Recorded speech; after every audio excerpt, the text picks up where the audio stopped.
Hello everyone.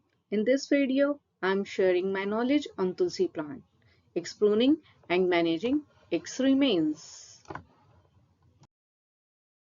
Pruning makes plant healthy, bushy and keep it in shape. This is how my plant looks before pruning. Generally, I prune Tulsi plant time to time, but this time I need Manjri. You can see lot of Manjri here to multiply the plant. So I waited for its flower to bloom and convert into Manjri. And this is my plant after pruning.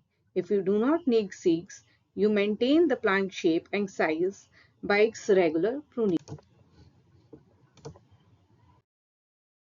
One problem I face when Manjari comes is these yellow flies, which are attracted by its fragrance, and they come in such a huge number that making it difficult to even water the plant. Now these are the remains of the plant, and here I have separated all its parts. I do not throw plant remains in dustbin, especially when it comes to Tulsi. Tulsi stems can be put in between soil layers and they will decompose with time, or you may keep them to use in Havan Samagri for puja purpose. Fresh Tulsi leaves can be used in making herbal tea or herbal water, or they can be dried up to use later. Manjri, that is seeds, can be put in pot and they will grow into new small plants, and once they mature they can be planted separately. I spread Manjari in the same pouches in which I put stems.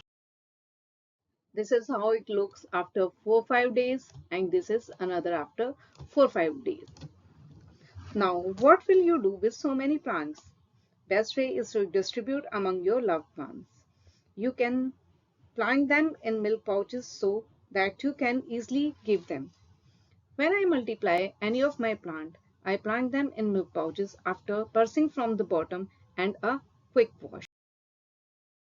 Here you can see a Tulsi plant grown naturally with another plant. I have shifted it to another pot after it is a bit more mature. You must have noticed these white lines. This is Lakshman Rekha drawn to keep away ants and other insects. That's it for today's video. I hope it was useful. If you learned any new tip from this video, let me know through comment section. And don't forget to share and like this video. Have a green and happy